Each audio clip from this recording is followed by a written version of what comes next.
prazer estar com vocês de novo aqui. Aí eu estava lembrando esse ano que a gente ficou em estado de emergência alguns meses e como era a angústia de estar online no culto online, né?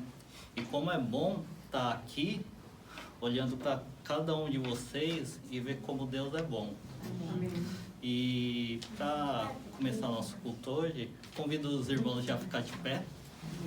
Eu vou estar lendo o Salmo 107, do versículo 1 ao 8. Aí o Salmo 107, ele está escrito assim: Deem graças ao Senhor, porque Ele é bom. O seu amor dura para sempre. Assim o digam os que o Senhor resgatou, os que livrou das mãos do adversário e reuniu de outras terras, do Oriente e do Ocidente, do Norte e do Sul. Perambularam pelo deserto e por terras áridas, sem encontrar cidade habitada. Estavam famintos e sedentos, sua vida ia se esvaindo. Na sua aflição clamaram ao Senhor, e Ele os livrou da tribulação em que se encontravam, e os conduziu por caminho seguro a uma cidade habitada.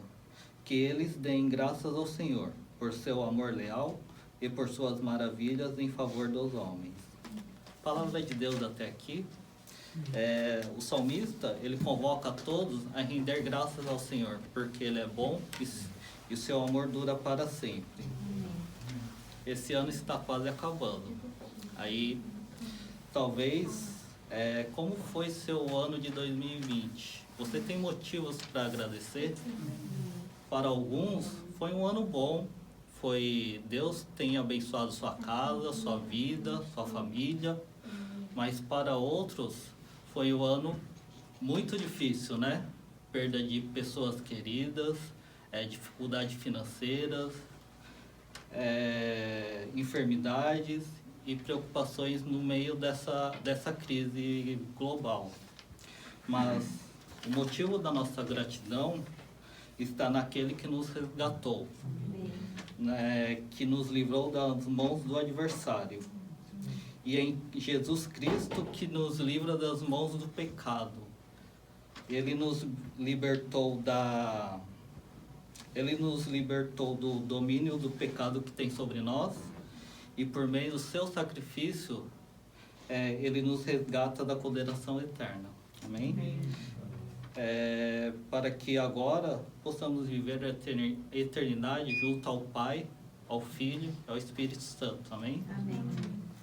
Então, independente como foi seu ano de 2020, venha conosco render graças ao Senhor, porque seu amor dura para sempre. Amém?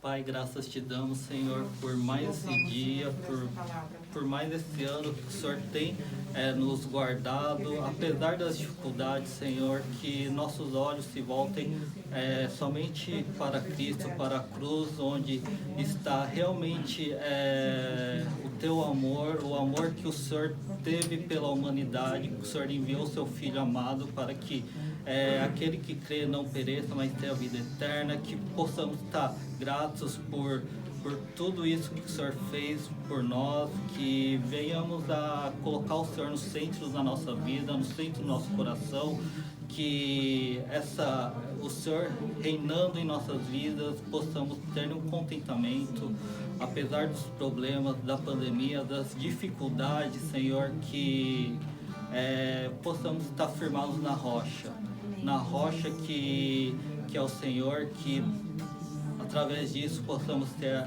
alegria no Senhor. Que o Senhor abençoe esse culto, que o Senhor abençoe cada irmão que está aqui nessa noite, que venhamos a ter o coração grato por tudo que o Senhor tem feito e tudo que o Senhor está fazendo em nossas vidas. Louvamos a Ti, Senhor, em gratidão, em louvores, porque só o Senhor é digno de todo louvor, toda adoração.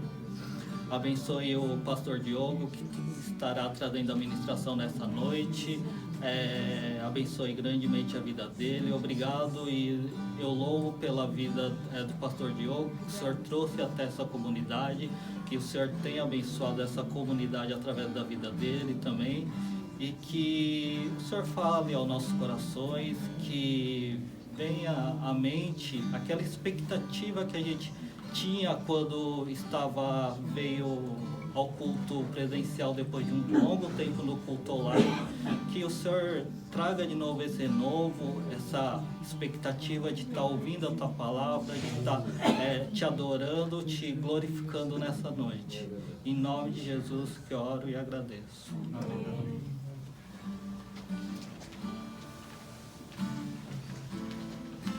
Paz do Senhor. Amém. Ainda falando sobre gratidão ao Senhor por mais esse ano, que realmente para muitos foi um ano abençoado, para outros nem tanto assim, né, no sentido das dificuldades e o caos que a gente viveu nesse ano, mas que nós possamos lembrar que a nossa alegria deve estar no Senhor, né, que Ele nos proporciona alegria todos os dias, né, e que a presença dEle nos baste, né, e que nós possamos saber que Ele é aquele que nos ajuda em todo tempo, é aquele que nos dá força, é aquele que nos faz passar pelas dificuldades, né? Cantando louvor. Amém? Adore o Senhor neste momento.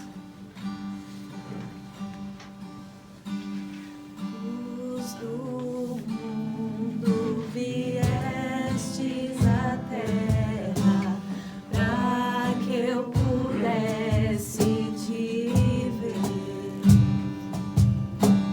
Tua beleza me leva a adorar-te. Quero contigo viver. Vim para adorar-te, vim para prostrar-me, vim para dizer que és meu Deus, és totalmente amável, totalmente digno, tão maravilhoso para mim. Eterno Rei, exaltado nas alturas, glorioso nos céus. Humilde viestes à terra que criaste, por amor pobre se fez. Vim para adorar-te, vim para prostrar-me, vim para dizer que és meu Deus, és totalmente amável, totalmente digno, tão maravilhoso para mim. Vim para adorar-te, vim para prostrar-me, vim para dizer que és meu Deus, és totalmente amável, totalmente digno, tão maravilhoso para mim. Senhor, nós nunca saberemos, ó Pai, o preço, Pai, do teu amor, Senhor, sobre nós, ó Deus, naquela cruz, ó Deus. Declare neste momento. Eu nunca saberei o preço dos meus pecados lá na cruz. Eu nunca saberei o preço dos meus pecados lá na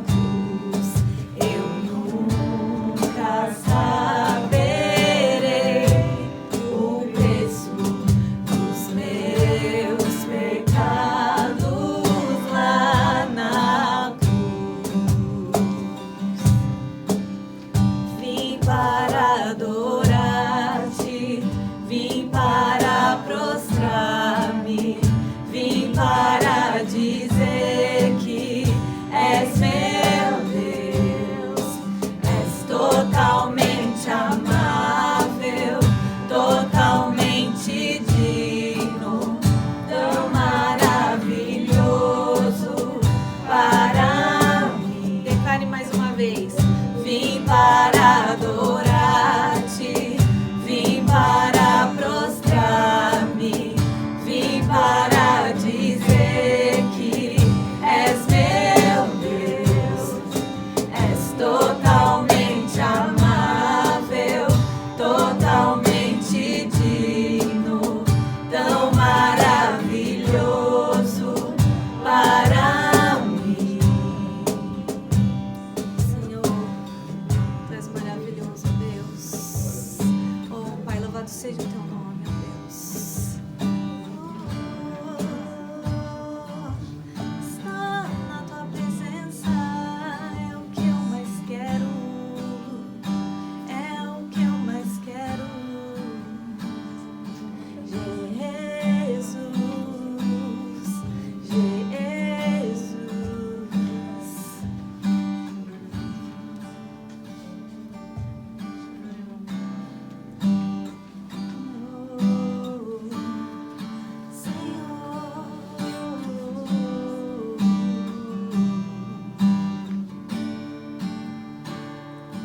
Mesmo que eu ande em meio ao fim, mesmo que eu vá correndo sem direção, mesmo que eu me canse de lutar ou esperar algo acontecer, mesmo que eu me encontre em meio ao caos, eu sei que tudo continua sendo dele. Eu sei que posso sempre andar como ele. Eu sei que seu amor é duradouro e é para sempre. Eu sei que o seu amor, ele é pra mim.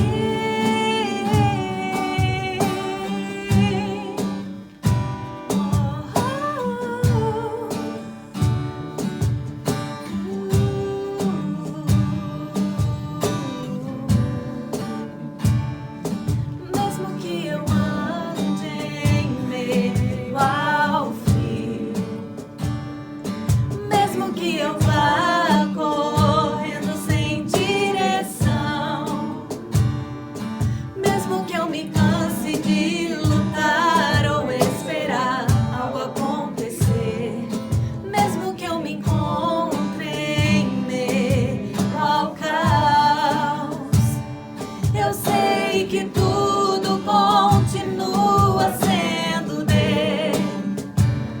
Que eu sei que posso sempre andar como ele. Eu sei que seu amor é duradouro e é para sempre. Eu sei que o seu amor, ele é pra mim. Tem tudo a ver com ele. Com ele eu sei pra onde eu devo ir. Tem tudo a ver com ele. A cruz revela o seu amor por mim. E mesmo se eu me abalar, o teu amor vai sustentar tudo que há em mim. Tudo que há em mim. Tem tudo a ver com ele. Com ele eu sei pra onde eu devo ir. Tem tudo a ver com ele. A cruz revela o seu amor por mim. E mesmo se eu me abalar, o teu amor vai sustentar tudo que há em mim. Tudo que há em mim.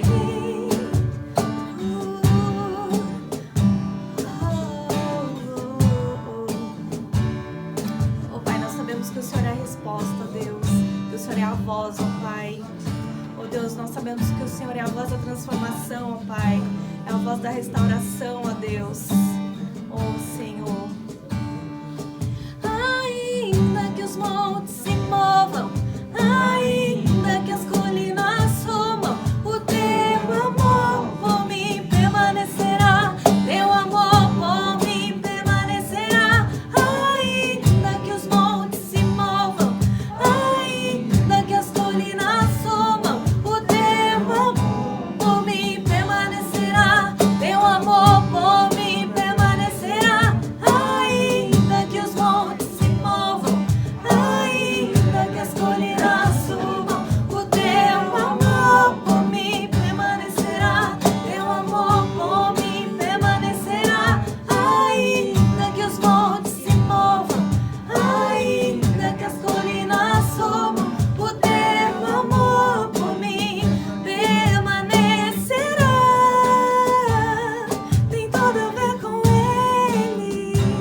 sabemos, ó Deus, que nós temos o Senhor, ó Deus. Mesmo, Pai, em meio ao caos e mesmo em meio às dificuldades, ó Deus. Ó Deus, o Senhor tem sido presente, Senhor, o Senhor tem sido conosco, ó Deus. Ó Pai, que nós, ó Pai, possamos saber que a resposta vem do Senhor, ó Deus, que é tudo no Teu tempo, não no nosso, ó Deus. Nós sabemos que às vezes o caos e as dificuldades, ó Deus, fazem parte do nosso processo, ó Deus, mas que nós sabemos, Pai, que em todo tempo o Senhor está conosco, ó Pai. Ó Deus, nós Te louvamos, Senhor, por este momento, ó Deus. Ó Pai, nós já podemos sentir a Tua presença neste lugar, ó Pai. Ó Deus, continua, Senhor, abençoando, Senhor, este culto, Senhor, a palavra que será ministrada, ó Deus. Ó Pai, que venha como flecha em nossos corações, ó Pai, que nós possamos estar com os corações abertos, ó Deus, para receber, ó Pai. Ó Deus, obrigado por tudo. Nós Te louvamos, ó Deus, e Te agradecemos. Amém, Jesus.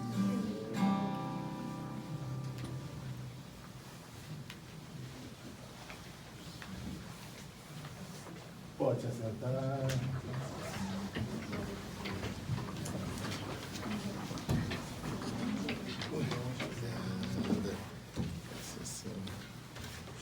Amém, querido. Graça e a paz para todos.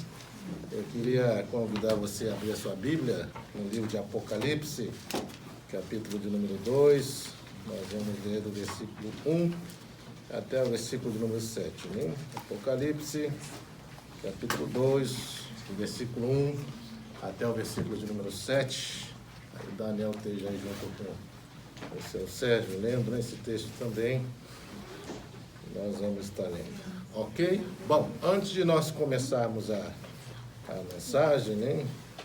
Eu queria agradecer ao Senhor, também agradecer aos irmãos pelas orações, né? Nessa semana a gente recebeu já a carta lá do tribunal, já decretando, né, de que nós já vamos poder mudar, né, sobrenome da Naomi, né? Que até então a gente teve que primeiro cumprir o primeiro processo, que no caso era fazer a adoção, liberação da adoção. E depois que desse tudo certo, aí sim a mudança do sobrenome, até porque era de japonês para estrangeiro. Se for de japonês para japonês, já tinha mudado quando saísse já o documento da adoção. Mas como é de japonês para estrangeiro, tem que primeiro definir a adoção, depois muda o sobrenome. E é para agradecer ao Senhor, né? Obrigado pelas orações, né? Deus também tem sido fiel, bom nesse sentido. Obviamente que Ele não é bom, fiel, porque Ele está nos concedendo bênçãos, né? Ele, de fato, continua sendo fiel e bom, independente de qualquer coisa, mas nós queremos compartilhar com os irmãos, né, essa bênção que nós recebemos, né, nessa semana, ok? Bom, irmãos, nós vamos, então, ler esse texto.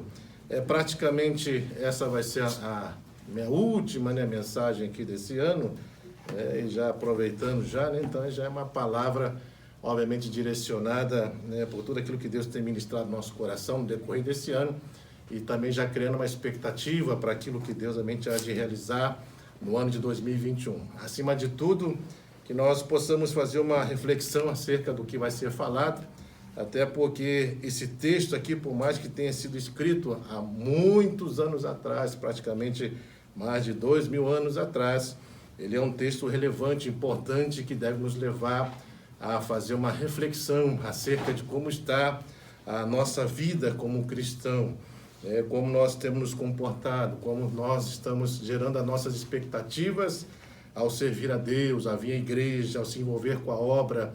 E a gente precisa, obviamente, assim fazer um levantamento acerca de tudo isso, para nós podermos, obviamente, assim, analisar isso que o próprio Senhor vai estar falando no nosso coração. Lembrando que essa carta ela foi escrita, né, pelo apóstolo João. Ele está na ilha de Patmos e Deus orienta a ele para que ele escrevesse essas cartas às 7 igrejas da Ásia. E ele escreve. E é interessante que João, ele foi o líder dessa igreja, nessa cidade de Éfeso.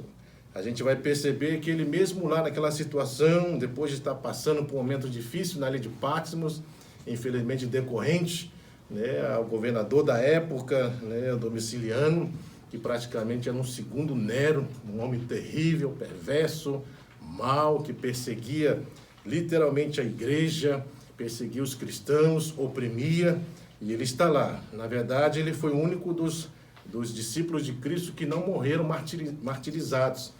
Ele foi a exceção.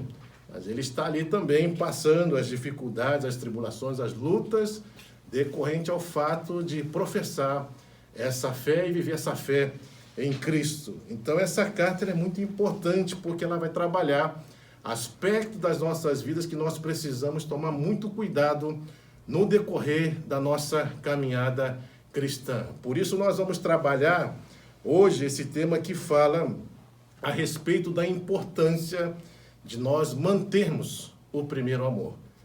E a gente vai estar estudando acerca disso.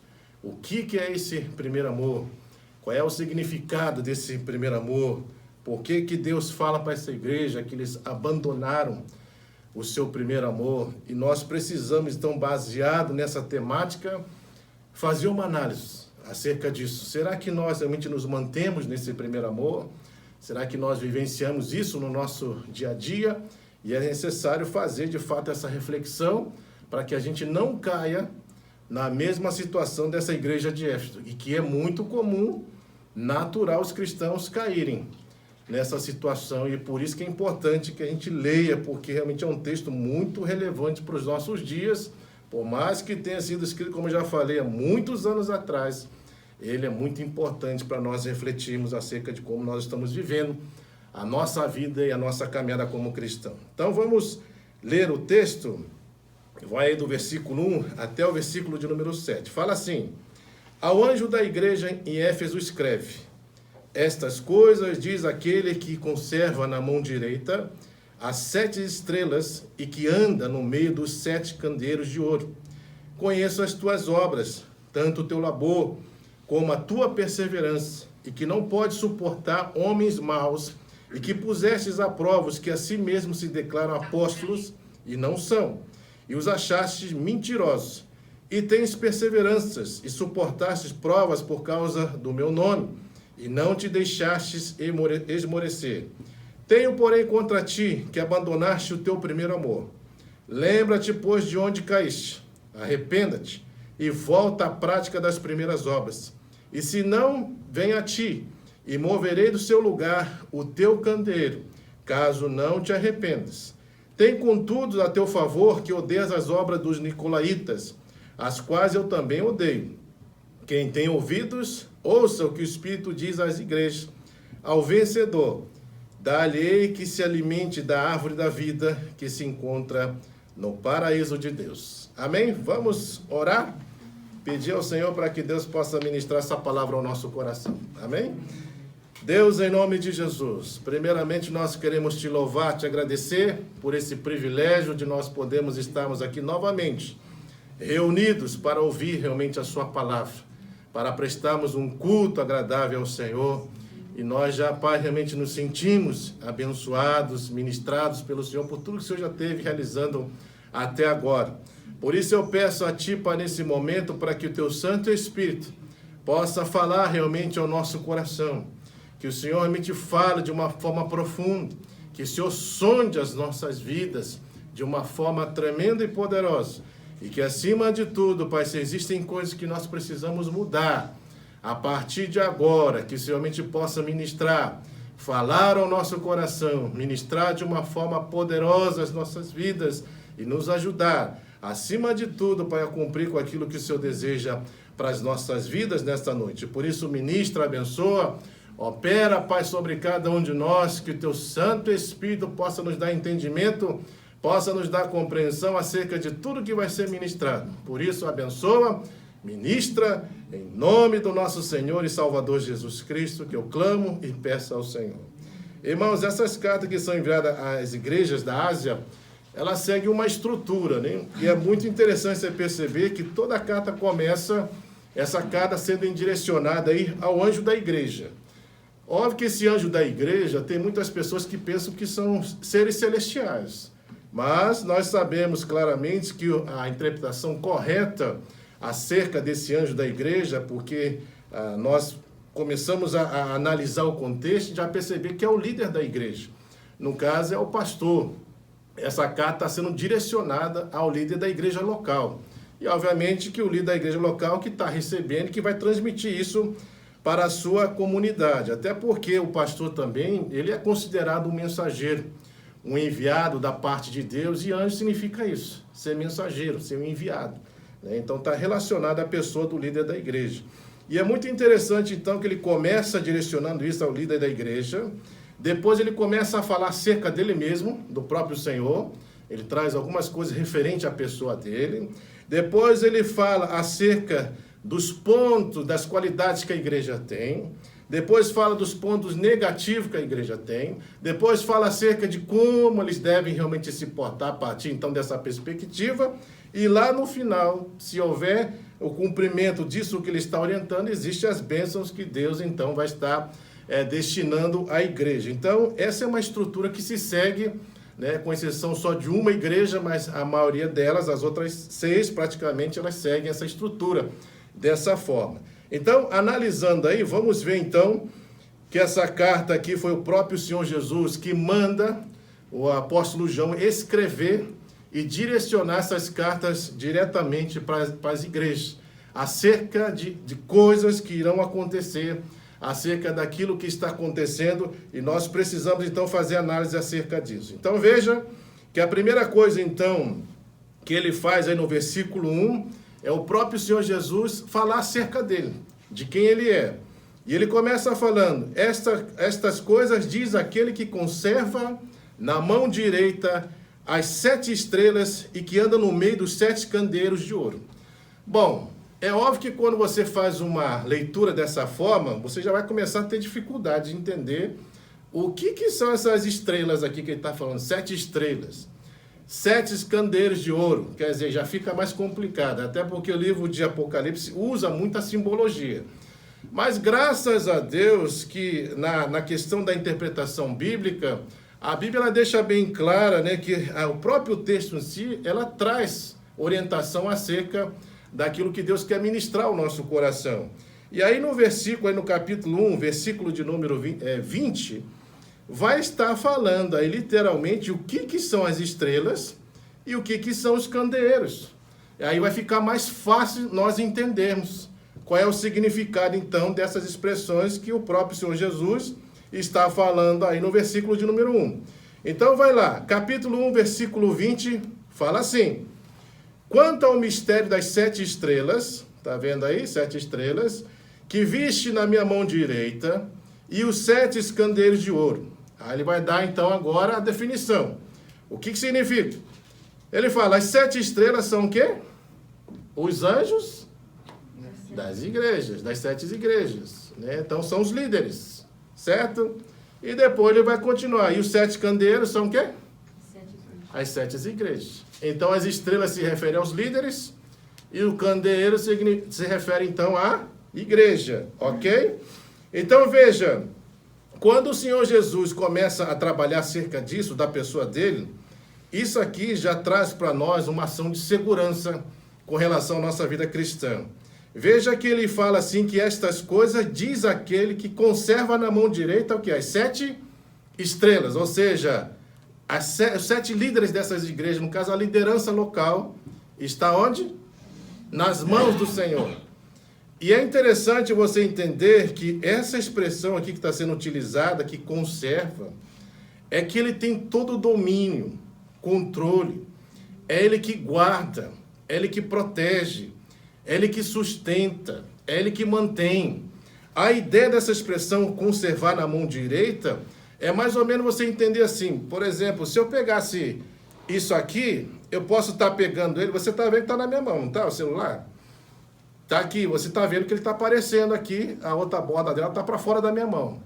A ideia de conservar as 7 estrelas nas mãos é isso aqui, é você pegar, não dá para soltar, mas pega alguma coisinha pequena e coloca na sua mão e você fecha. Quer dizer, essa coisinha pequena está totalmente nas suas mãos. Você, não tem nada para fora. Isso quer dizer, então, que Deus ele tem controle total da nossa vida. A nossa vida por inteira, por completa, está nas mãos dele. É por isso que ele fala em João 10, versículo 28. Vamos ler aí o que está falando? Versículo 10, João 10, 28. Pois volta esse texto aí, né? Evangelho de João 10, 28, ele vai falar isso aqui. para dar esta ideia. Fala assim: eu lhes dou a vida eterna, jamais perecerão, e ninguém arrebatará da minha mão. Ninguém pode arrebatar. A ideia de conservar é exatamente isso. É Deus que guarda, é Deus que sustenta, é Deus que mantém, é Ele que traz segurança, é por isso que nele nós podemos confiar. Por quê? Porque a nossa vida, por inteira, por completo, está nas suas mãos. Ele tem todo o controle. E aqui a gente vê, então, que Deus é aquele que controla aqueles que ele levanta como liderança. Está nas mãos dele. Por isso que Jesus, para aquele Pilatos, lembra que Pilatos falou para Jesus, quando ele estava prestes a ser crucificado, ele fala: tu não fala nada não?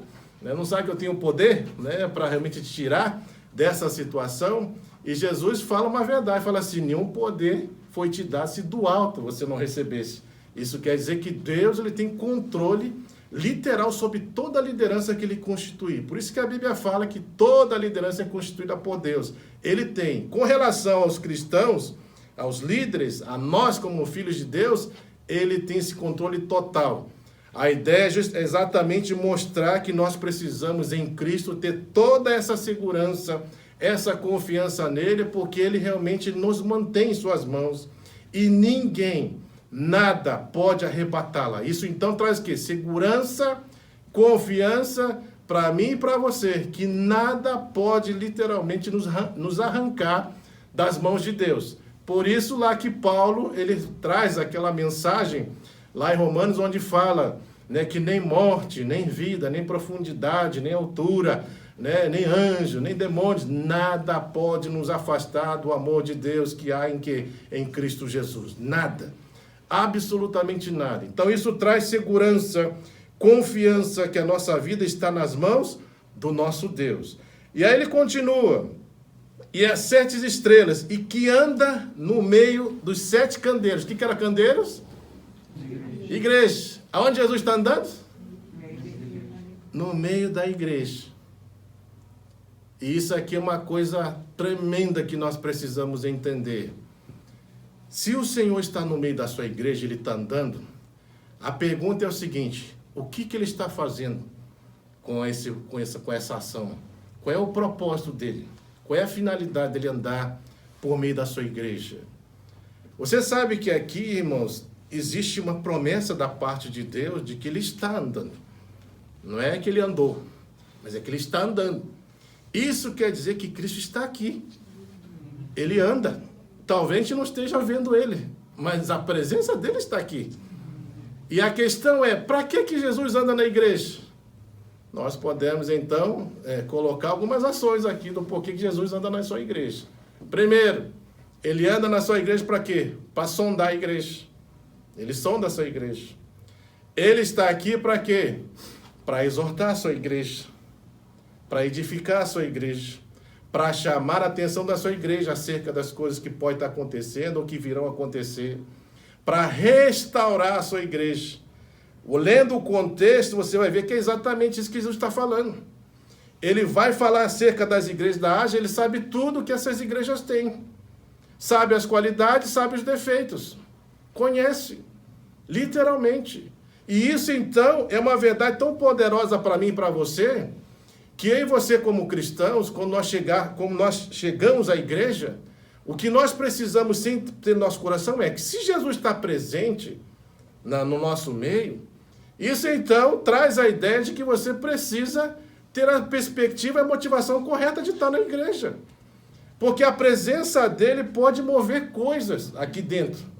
É por isso que dentro da igreja Deus opera milagre, Deus opera cura, Deus transforma, Deus liberta, Deus fala ao nosso coração, Deus ministra as verdades para mim e para você, Ele toca, Ele preenche as nossas vidas, você é ministrado por Ele de alguma maneira.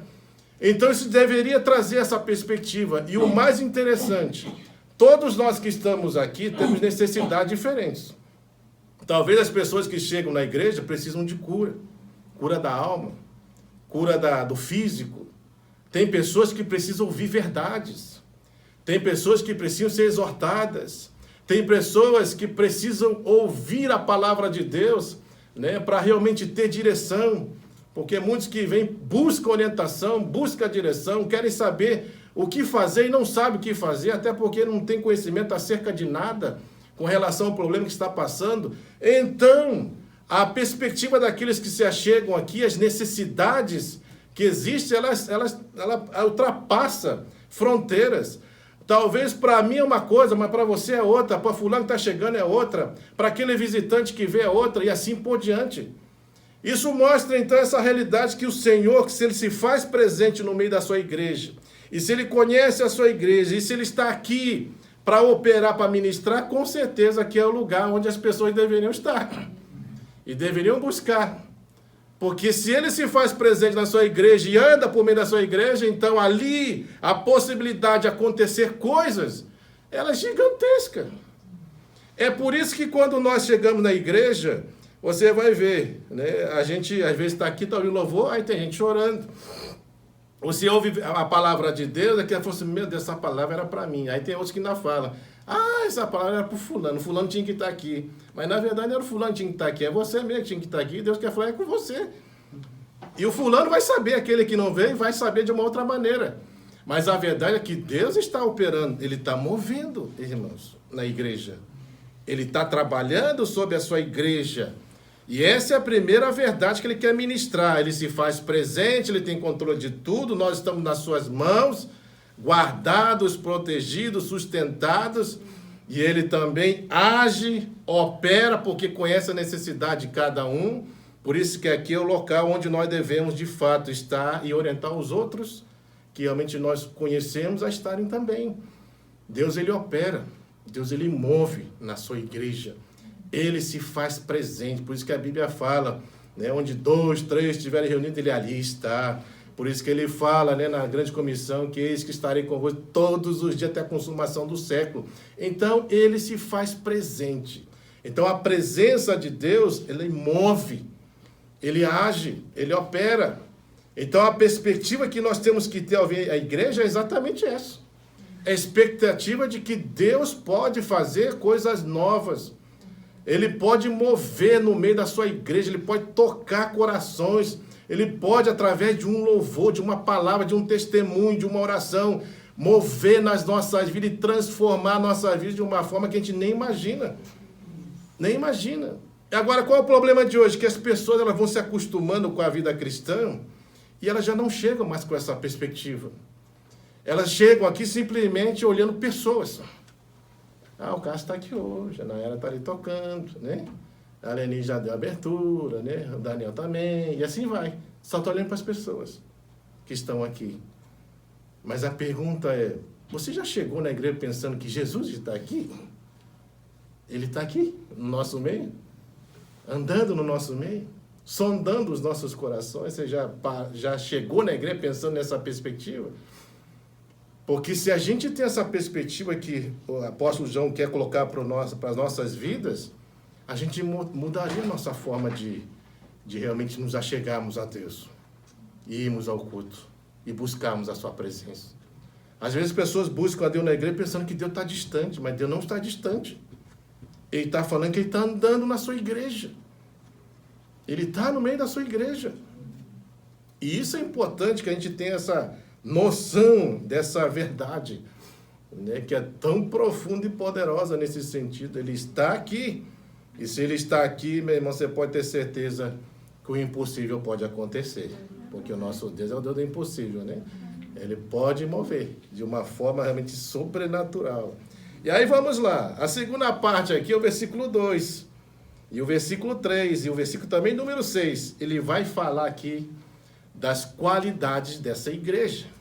Primeiro ele se apresenta, né, mostrando que esse é aquele que está ali, ele tem controle, ele conserva na sua mão direita a toda a liderança, né, dessas igrejas, e que anda, ele conhece, ele sonda os corações, ele está ali para exortar, para chamar atenção, para restaurar, para curar, para edificar, e assim por diante. Mas aí a partir do versículo 2, ele vai trabalhar diretamente com a igreja de Éfeso. Veja aí, a igreja, né, nós vamos perceber as qualidades que a igreja tem. Primeira qualidade que nós vemos aqui, irmãos, é com relação ao serviço. você vai perceber que essa igreja, ela é uma igreja que age. Ela não é aquele tipo de igreja que os crentes estão na igreja e não fazem nada. Pelo contrário. Aqui é uma igreja que trabalha. É uma igreja que não só apenas tem o conhecimento da verdade, mas age por meio desse conhecimento. Eles trabalham. E aqui ele fala, ó, conheço as tuas obras. Para ver que o Senhor conhece literalmente tanto o teu labor, ou seja, o seu serviço. É uma igreja que trabalha. Não é uma igreja acomodada. É uma igreja onde os crentes têm a consciência de que eles foram chamados para o serviço. E é isso que Jesus fala. Eu não vim para ser servido, mas para servir, dar minha vida em resgate de muito. E assim deve ser também o nosso pensamento. Jesus nos chamou para servir. Até porque quando você vai olhar para a questão dos dons espirituais, para que servem dons espirituais? Para a edificação da igreja. Ou seja, você precisa trabalhar. Você precisa servir. Deus não nos chamou para ficar parado, acomodar na igreja. Mas Deus nos chamou para sermos ativos, para agirmos. Por isso que a gente fala que o cristão, ele está em movimento contínuo. Ele não para. Ele está trabalhando. Isso é fundamental. É uma igreja que realmente trabalha, uma igreja que realmente se dedica, uma igreja que se esforça, ela realmente é necessária. Ela se faz presente, nós precisamos desenvolver isso na nossa vida. Então veja que Deus está mostrando a qualidade dessa igreja, falando que realmente Ele conhece as obras da igreja, sabe o que eles fazem, conhece o labor, a dedicação, o serviço deles, é uma igreja que trabalha, né? É uma igreja também o quê? Perseverante. E essa é uma das qualidades que faltam muito, né? Para nós cristãos. Eu até costumo falar que uma das qualidades que Satanás tem, você fala, mas Satanás tem qualidade? Eu falei, tem. Ele é perseverante, ele não desiste. Ele está aqui nem um leão rugindo, esperando quem possa tragar. Ele não desiste. Ele está ali, perseverando, perseverando, perseverando, até achar uma brecha para tentar derrubar o crente. Ele faz isso. Agora, nós cristãos, muitas vezes, nós não perseveramos. Qualquer problema que acontece, já desiste. Se o problema está perdurando, não tem solução, já desiste. É um problema que afetou você, aí já desiste. É uma briga que teve com o irmão, aí já desiste. Teve algum atrito com o líder, aí já desiste. E assim vai, não persevera. Mas essa igreja que é perseverante. E lembrando que no contexto dessa igreja estão passando por perseguições, por lutas. E também deve se lembrar que dentro desse contexto aqui, o você afirmar que você é um cristão, é você decretar a sua morte. É você decretar a sua morte. Porque a igreja primitiva era assim. Falar que era um cristão era você assinar seu atestado de óbito, que você ia morrer. A possibilidade de morte era gigantesca. Inclusive tem igrejas nesses lugares onde há uma perseguição contínua com relação ao evangelho. Você sabe qual é a pergunta que o pastor faz quando uma pessoa ela quer realmente se batizar? O que nós falamos quando alguém quer se batizar no dia de hoje? Ele só pergunta, você crê no Senhor Jesus? Eu creio. Então, a gente vai que nem Filipe, né? Com o eunuco. Que me impede? Você crê? Eu falei, creio. Eu falei, não, te impede, então, vamos lá para batizar. Nessas igrejas perseguidas, sabe o que eles perguntam? Eles falam assim, você está disposto a morrer? Pela causa de Cristo? Mas por que ele pergunta? Porque essa é uma realidade. Você pode morrer, se você quiser viver essa vida com Cristo. É uma realidade. Vá para esses países muçulmanos para você ver. Fala que você é um cristão para você ver o que vai acontecer. Então você precisa estar convicto do seu chamado, da vida que você vai levar. E eles fazem isso. E a gente vê que essa igreja é uma igreja que é perseverante. E tem uma coisa interessante. Você perseverar quando as coisas estão bem, tranquilo para todo mundo. Mas a perseverança aqui é na tribulação. É perseguição, é luta contínua. E eles estão ali perseverando. Não param de perseverar. Continuam, realmente firmes. E aí fala que não pode, outra característica, não pode suportar homens maus e que puseste as provas que a si mesmo se declara posse e não são, e se achaste mentirosos. Aqui ele vai mostrar uma outra característica da igreja. A igreja era firme doutrinariamente. Era firme. Eles não aceitavam qualquer ensinamento. Eles faziam aquilo que o povo de Bereia fazia no Atos 17, versículo 11, que era um povo nobre e que checava nas Escrituras para ver se de fato era assim, aquilo que estava sendo falado acerca da palavra de Deus. Então eles checavam. E olha que quem está falando isso é o apóstolo Paulo, em Atos 17. Mas mesmo sendo apóstolo Paulo, eles iam lá e via se aquilo que o apóstolo Paulo está falando está de acordo com a Escritura. Então havia uma dedicação da igreja em checar, em verificar se aquilo que está se falando é verdade ou não. E o problema de hoje, e aqui a gente vê, eles não aceitam esses falsos mestres aqui, esses falsos apóstolos. Lembrando que o apóstolo Paulo já havia falado de que assim que ele saísse, porque ele liderou a igreja também de Éfeso, e depois Timóteo também fez, e ele orienta Timóteo, ele fala, depois que sair, você pode ter certeza que vão surgir, né, lobos devoradores, lobos vestidos em peles de ovelhas, e vão querer penetrar na igreja, e vão querer implantar heresias. E isso de fato aconteceu. E só que essa igreja de Éfeso, aqui nesse contexto, ele está falando que era uma igreja que não aceitava. Eles lutavam contra. E aí fala, e no versículo final, e não são, e os que achavam que mentirosos, ou seja, eles falavam que eram apóstolos, não eram apóstolos, e eles provaram que realmente eles estavam mentindo. Então eles eram firmes doutrinariamente. E a gente precisa entender o seguinte, com relação à doutrina, Deus só cumpre aquilo que a sua palavra fala. É por isso que nós não podemos aceitar coisas que são contrárias à palavra de Deus. Ah, mas o fulano disse, mas quem que é o fulano? O fulano pode ser qualquer pessoa.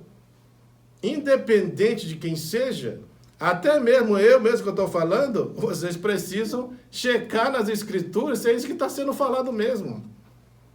Por quê? Porque nós temos aquela tendência de achar, não, mas ele é um homem de Deus, ele é serva de Deus, ele é homem de Deus, aí todo mundo aceita o que fala. Mas lembre-se também que isso aqui surgiu nessa época aqui.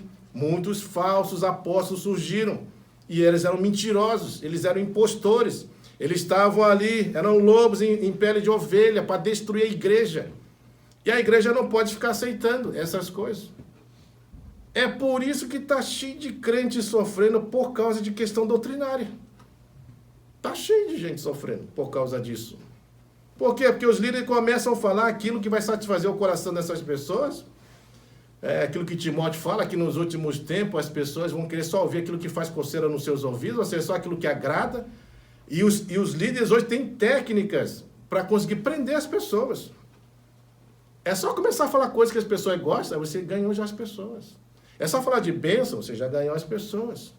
É só falar de coisas que Deus vai fazer com você, você já ganhou as pessoas. Quem não quer ouvir? Meu irmão, Deus está falando isso para você. Mas vai confrontar pecado de uma para você ver o que vai acontecer. Não vai gostar, vai embora. Mas a doutrina, ela serve para isso. Porque Jesus, quando estava na tentação, o que ele disse? Que não só de pão viverá homem, mas o quê? De toda a palavra. Toda a palavra aqui inclui palavras, né, que vão ser realmente mais tranquilas, mas palavras também duras. Palavras que vão apenas só trazer uma orientação, mas palavra que vai exortar você, vai corrigir você, vai mostrar qual é a sua situação diante de Deus e vai confrontar a sua vida diante de Deus. É toda a palavra, de Gênesis a Apocalipse. Então não é só palavra para passar a mão. É palavra também que vai chamar a atenção, vai nos corrigir, vai nos exortar. E nós precisamos realmente disso. Então eles colocaram à prova esses falsos apóstolos. Eles não aceitaram.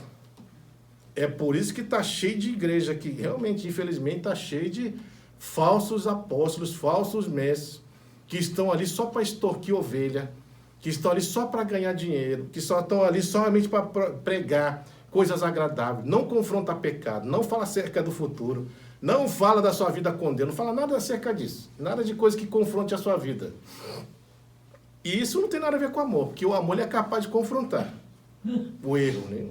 De confrontar coisas que estão erradas. Mesmo que doa. Mas é por isso que a Bíblia fala que Deus corrige a quem ama. E nós precisamos também falar verdades, mesmo que doa na pessoa. Agora, óbvio, tem que saber falar. Não é falar de qualquer maneira. É por isso que a gente fala, toda vez que você for falar algo, pensa muito bem que você vai falar. Mas mesmo pensando, você não deve falar tudo que você está pensando. Então tem hora também para falar, tem momento certo para falar, tem palavras certas para você usar para falar, e assim por diante. Mas é uma igreja assim. Fora isso, versículo 6, olha aí, com relação à doutrina de novo. Tens contudo a teu favor que odeia as obras dos nicolaítas, as quais eu também odeio. Aí pronto, aí complicou. Mas quem que é esses nicolaítas? Obra de nicolaítas, o que que eles faziam? Se não estudar as obras de nicolaítas, você não vai saber o que que é. Mas resumindo, aqui a ideia daqui é que eles implementavam uma doutrina que levava as pessoas a viver um estado de imoralidade. Eles tinham no pensamento deles, o ensinamento era o seguinte, a base era essa aqui. Não tem um versículo que fala onde superabundou o pecado, superabundou a graça de Deus? Né? Conhece esse versículo, né? Paulo fala acerca disso. O que eles falavam assim, irmãos? Quanto mais você pecar, mais graça de Deus estará sobre a sua vida. Então, o que eles falavam? Peque à vontade, peca mesmo, peca, porque quanto mais você pecar, mais graça de Deus você vai ter. Esse era o ensinamento dos nicolaítas. A base do ensinamento era esse, ou seja, levar a você viver uma vida de libertinagem, uma vida totalmente imoral, sem se preocupar com essas ações, achando que era por meio disso que quanto mais você era imoral, quanto mais você pecava, quanto mais está envolvido com o pecado, mais graça de Deus vai vir sobre a sua vida. Esse é o ensinamento deles, dos nicolaítas, essa é a base.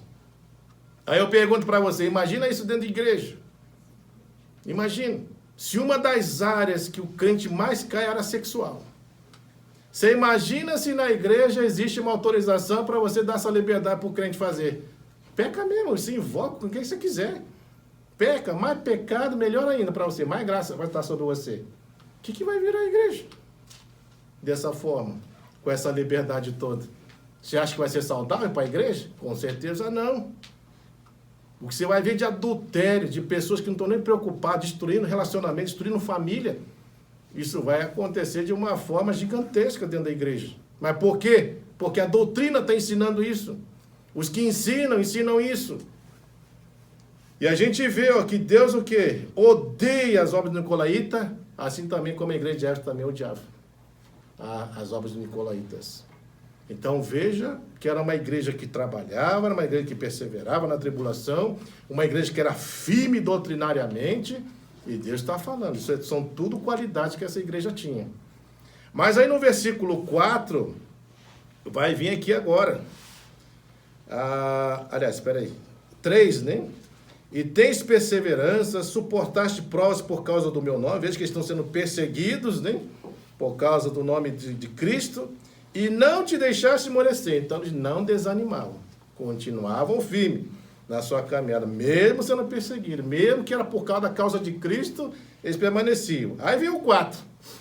O 4 agora, Jesus vai falar acerca daquilo que não é uma qualidade. Era um ponto negativo, que precisava realmente eles mudarem. Ele fala, ó, tenho porém contra ti. Aí vem, que abandonaste o teu primeiro amor. Quando você lê essa expressão, que abandonaste teu primeiro amor, qual é a primeira coisa que vem na sua cabeça? Se desviou. Não é assim? Se desviou. Abandonou o primeiro amor, então se desviou. Já não está mais na igreja. É isso? No texto, por mais que você lê, dá essa ideia, traz isso na nossa mente, mas a ideia aqui de que abandonou o primeiro amor não está relacionada a isso. Até porque você está vendo as qualidades da igreja. Por acaso os irmãos abandonaram a igreja? Não, eles estão servindo, eles estão perseverando, estão lutando contra os falsos mestres, os falsos apóstolos, eles são firmes doutrinariamente, eles não se esmorecem mesmo sendo perseguidos por causa da causa de Cristo. Estão lá firmes. Então eles não abandonaram. Aí a pergunta é, então o que significa essa expressão que eu tenho contra ti, que abandonaste o teu primeiro amor? Veja, irmãos, é aqui que eu queria entrar para fazer e você refletirmos acerca de como está sendo nossa vida como cristão. Perceba aqui que, por mais que essa igreja fizesse tudo isso que está fazendo aqui, ela é uma igreja que tinha abandonado o primeiro amor. Aí você, mas como é que isso é possível, pastor? Qual é o sentido disso? Né? Abandonar o primeiro amor. Eles não estavam lá servindo? Eles não estavam perseverantes? Eles não estavam combatendo heresias? Eles não estavam lutando contra as pessoas que falavam heresia? Eles não estavam sofrendo pela causa de crime, mas como assim eles abandonaram o primeiro amor?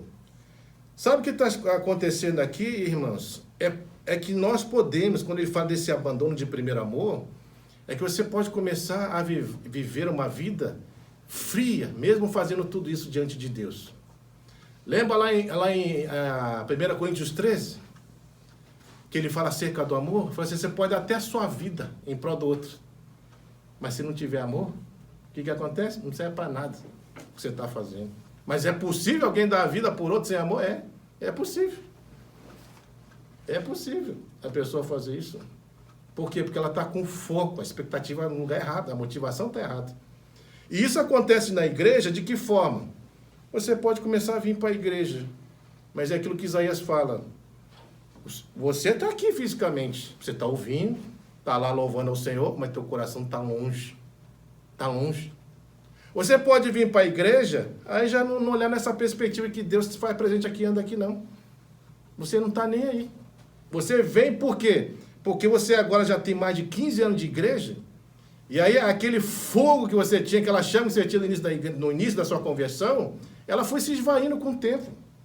Ela foi se esvaindo. Aí você já chega na igreja hoje, como se fosse para bater cartão só. Vai por ir.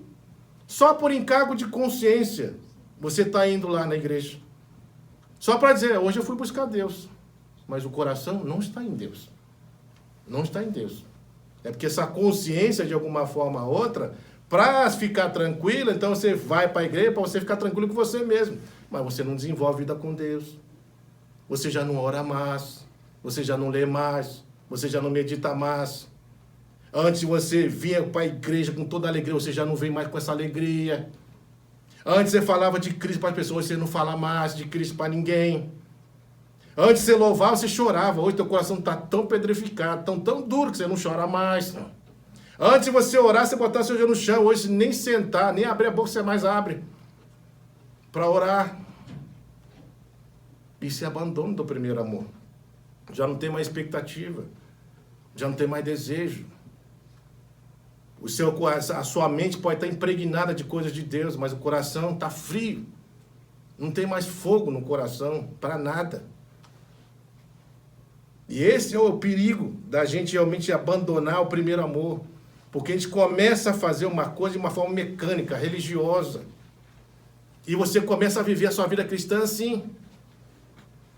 E você acha que está tudo bem assim. Não está bem assim. Você vai ter problema se você continuar assim. É o que Deus está falando. Pode ver que a igreja, por mais que tenha todas essas qualidades aqui, mas essas qualidades não estão arraigadas com amor. Você está lá combatendo heresia, e de repente você vê o irmão e fala, isso que você está falando é errado, está tudo errado. Está tudo errado o que você está falando. Isso aí não é bíblico. Aí você aponta o dedão lá para outra pessoa, mas você não olha para si, porque a igreja está falando isso aqui. Ele está olhando para os outros, para os falsos mestres, para os falsos apóstolos, estão combatendo. Mas eles não tinham capacidade de olhar para eles mesmos e ver, olha a situação deles. Olha como se eles se encontram diante dos olhos de Deus. Por mais que fizesse tudo aquilo que estavam fazendo, eles haviam abandonado o primeiro amor. Já não tinham mais a motivação certa no lugar certo. Faziam talvez por fazer. E se a gente não tomar cuidado com isso, a gente vai começar a fazer isso no decorrer da nossa vida cristã. Você vai perceber isso claramente. Você não vai ler mais como lia antes. Você já não vai orar mais como orava antes. Você já não vai mais servir como servia antes. Você não vai mais evangelizar como evangelizava antes. E assim por diante. As motivações, os desejos, eles vão se esfriando com o decorrer do tempo. E aí quando você vai ver, literalmente você abandonou o primeiro amor. Literalmente. Você começa a fazer uma coisa de forma mecânica, a sua vida com Deus. Mecânica. Mas não desenvolve a vida com Deus. Não desenvolve mais. E aí começa o quê? A ter problema espiritual. Dificuldade. E é por isso que você vai ver crentes que vão passando muito tempo na igreja e não se envolvem com Deus. Eu digo se envolver no sentido de buscar essa intimidade com Deus, essa vida com Deus. Você vai ver você vai perceber que elas vão começar, uma das características é começar a murmurar de tudo. Aí vai começar a falar assim, essa igreja é fria, aqui não acontece nada. Olha lá o fulano lá, fala que é crente, mas faz aquilo ali. Aí começa um monte de coisa a vir, e você começa a questionar tantas coisas, não olha para si mesmo, e só começa a inflamar seu coração acerca do que está acontecendo, e não busca aprender de Deus, não busca a vida com Deus, não busca intimidade com Deus, e você vai começando a ficar um crente frio, apático, um crente que começa a viver uma vida só de religiosidade. Só faz coisas somente por fazer, por encargo de consciência. É isso que vai acontecendo com a vida do cristão. E não é isso que Deus quer para a vida do crente. Por isso, irmãos, que uma das consequências, literalmente, que vai acontecer aqui, e a gente vai ver que Deus, ao ter o diagnóstico disso, porque Ele conhece, Ele anda por meio da sua igreja, e sabe claramente que eles abandonaram o primeiro amor, por mais que estivesse fazendo tudo aquilo, porque se a gente fosse fazer uma análise humanamente falando, foi, não, essa igreja aí está no primeiro amor. Se você olhar para uma igreja que serve, que é perseverante, que luta, né, e faz tanta coisa, não, essa aí não abandonou. Mas aí você está olhando a perspectiva sua, humana. Mas Deus que sonda os corações, Ele sabe qual é a motivação que está lá dentro do coração. Como está o verdadeiro ser da pessoa. E a gente pode se encontrar assim, literalmente, frio nesse ponto, né? Apagado. E aí ele fala, qual é a solução então? Se eu abandono o primeiro amor, o que eu devo fazer? Ele vai trazer, versículo 5, 3 ações. Primeiro, lembra-te, pois de onde caíste. Você lembra lá do filho pródigo? Ele não pediu o pai herança? Aonde começou o problema? Lá na casa do pai, não é? Porque foi a partir dali que ele começou a ter esse desejo de pegar a herança do pai e ir embora. Ele queria experimentar o mundo, conhecer o mundo. Conheceu o mundo? Ele saiu da casa? Saiu. Conheceu o mundo? Conheceu. Gastou tudo que tinha que gastar? Gastou. Chegou no fundo do poço, até comer bolota de porco, comeu. Mas o que ele fez, irmãos? Quando ele começou a passar para a situação, ele lembrou o quê? Da casa do pai. E aí o que ele faz? Volta para a casa do pai.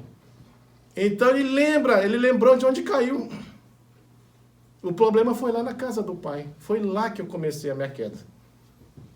E que coisa terrível, né? É na casa do pai que começou o problema. E quantos, né, de nós talvez não começou o problema também na casa do pai? Foi a partir dali, por alguma coisa que aconteceu, que você foi esfriando o seu coração, foi se abatendo, foi se entristecendo, foi deixando aquilo tomar conta de você, a tal ponto que você se apagou literalmente com relação às coisas de Deus. Então ele está mandando, lembra-te de onde caíste. E nós podemos nos lembrar, irmãos. Porque nós, obviamente, por nós sermos seres racionais, intelectuais, que pensa, que raciocina, que pode analisar, refletir acerca das coisas, óbvio que você sabe aonde começou o problema.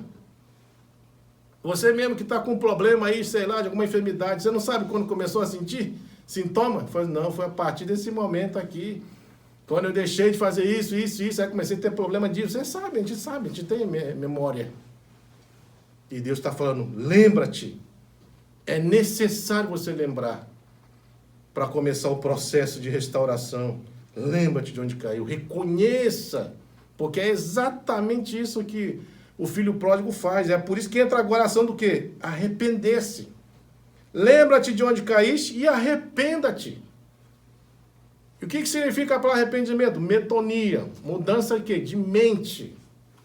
É uma mudança de mente. Não é remorso.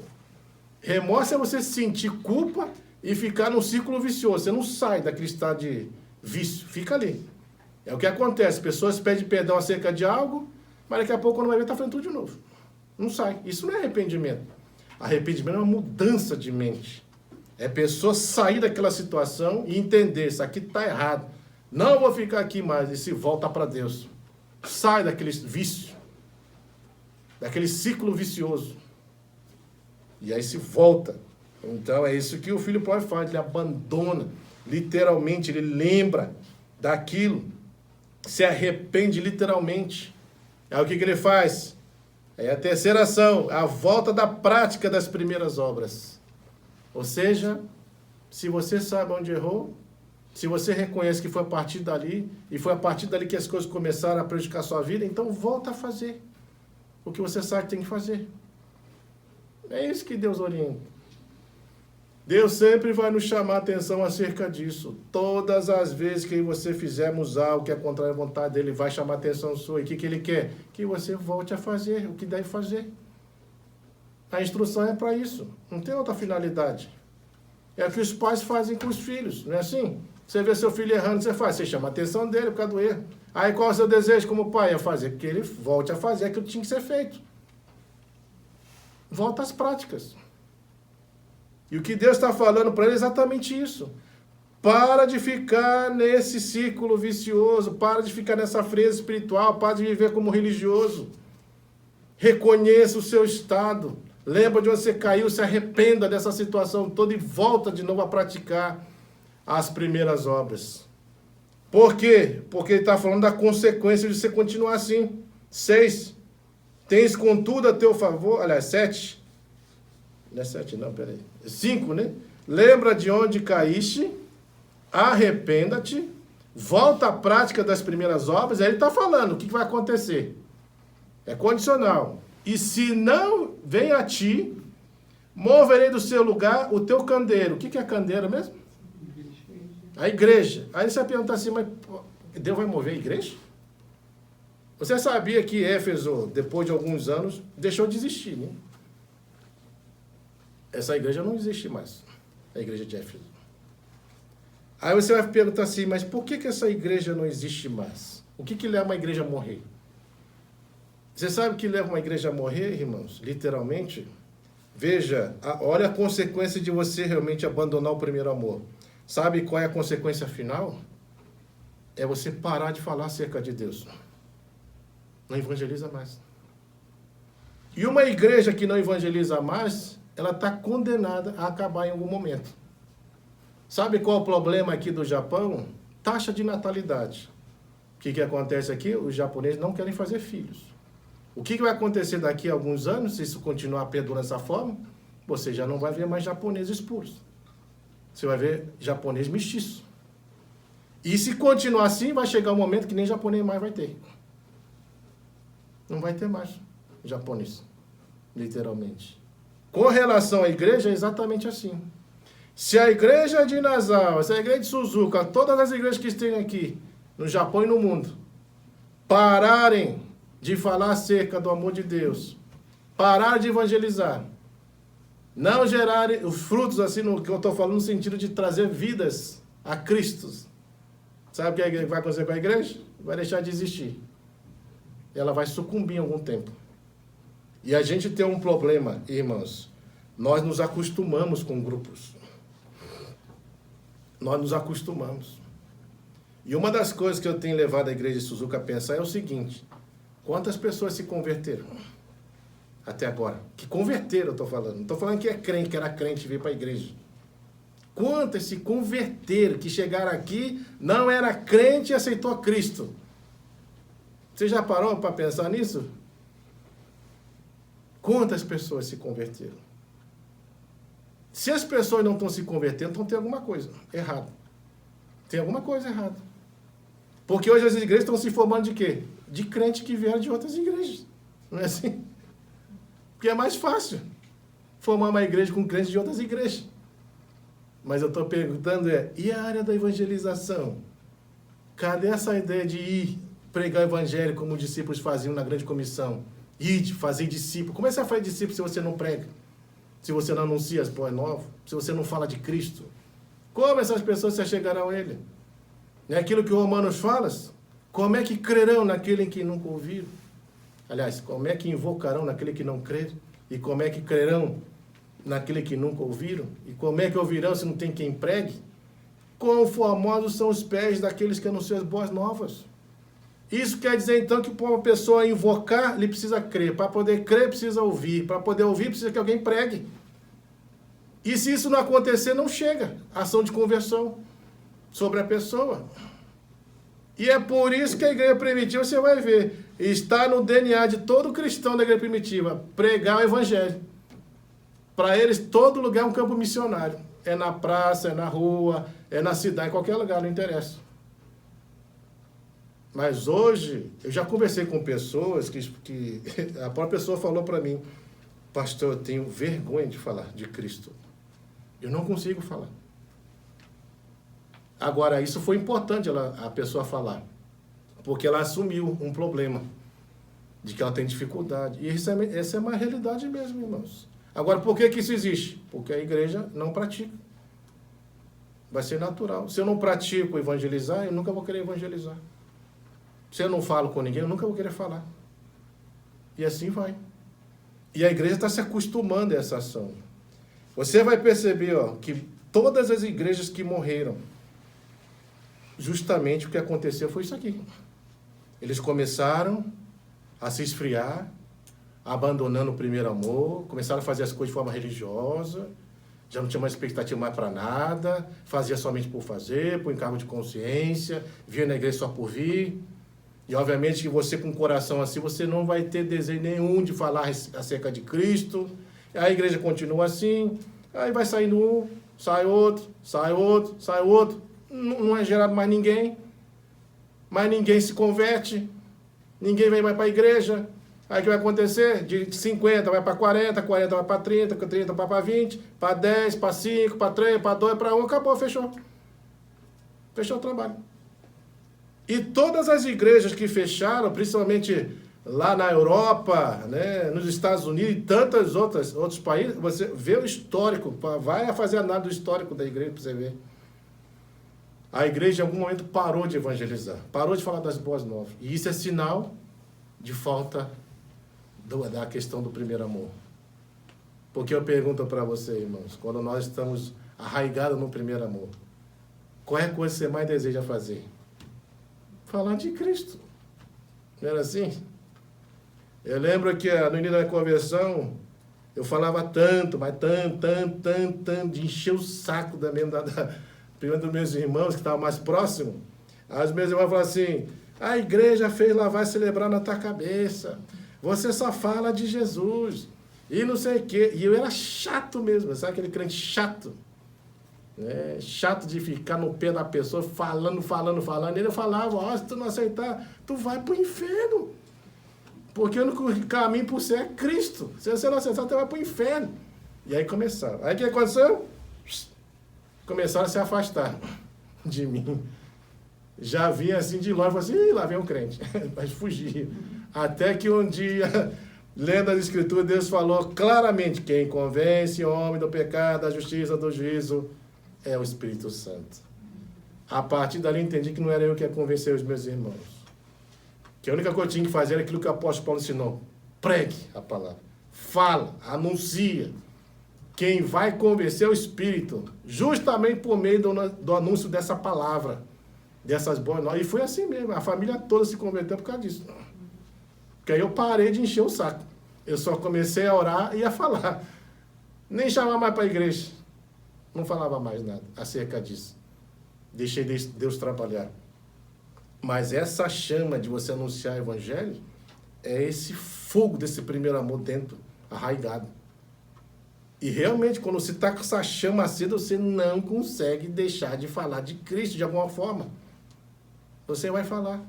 Mas quando essa chama se apaga, você não vai ter desejo nenhum de falar desse Cristo. Pode ser que haja realmente essa ação que eu falei dessa irmã. Essa irmã é uma bênção.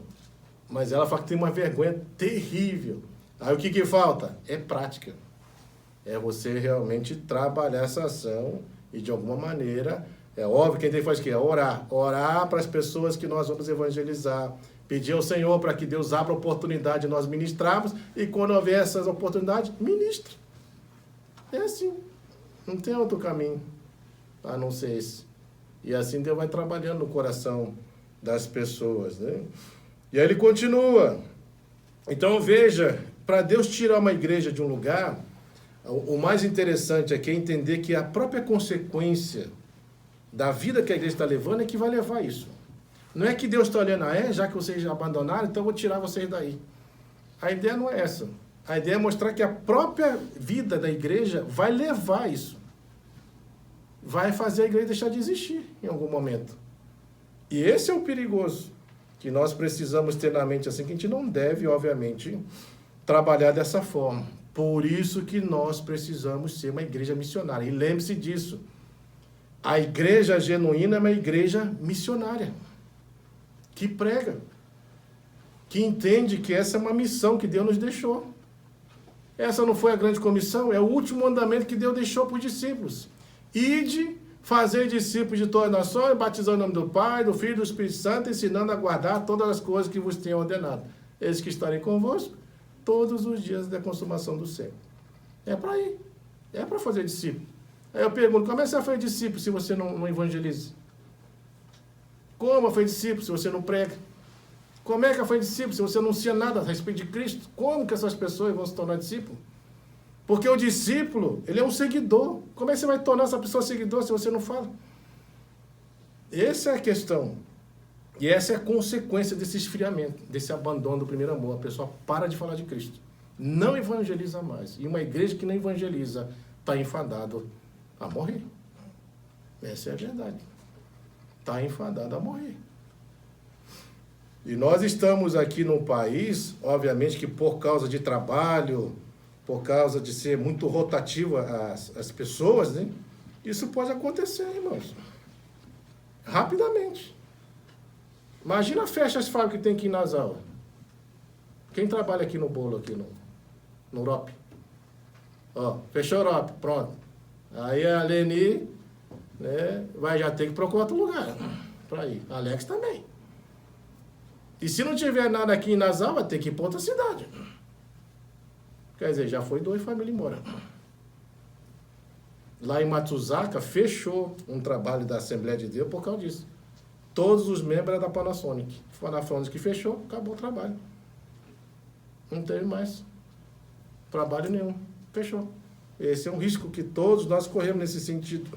Mas precisa procurar, obviamente, se voltar para essa realidade. Eu não estou falando aqui que o foco é ficar trazendo para a igreja existir, não é isso.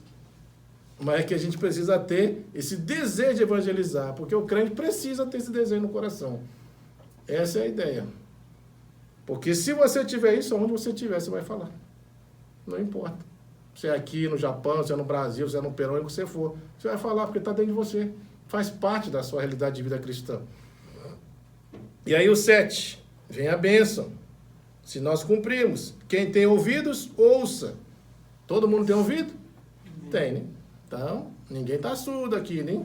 Todo mundo está ouvindo. Então, se eu ouço isso, ouça que o Espírito diz às igrejas. O Espírito quer ministrar. Ele quer falar. E aí ele vem com a promessa, ao vencedor, dar-lhe-ei que se alimente da árvore da vida e que se encontra no paraíso de Deus. Irmãos, lembra lá de Gênesis? Você sabe que o homem pecou. Lembra do que Deus falou lá? Ele botou anjos, né? Para proteger o quê? Você lembra? E para que ele protegeu? Você lembra por que Deus protegeu a árvore da vida? Hã? Não, seria eterno. Seria eternamente. Então a árvore da vida que está relacionada à vida eterna. E você sabe que é vida eterna? É conhecer a Deus e a Cristo a quem enviaste, como fala em João 17:3. É isso que é vida eterna. Em outras palavras, se você quer manter essa chama desse primeiro amor dentro de você, você precisa manter relacionamento com Deus. Essa é a única forma de você manter acesa a chama do primeiro amor em você. Se você deixar seu relacionamento com Deus, você pode ter certeza que esse amor vai se esvaindo de alguma maneira. E você vai chegar em um tempo que você vai estar frio como um cristão. Não tem mais chama nenhuma dentro de você. Não tem mais desejo nenhum para nada.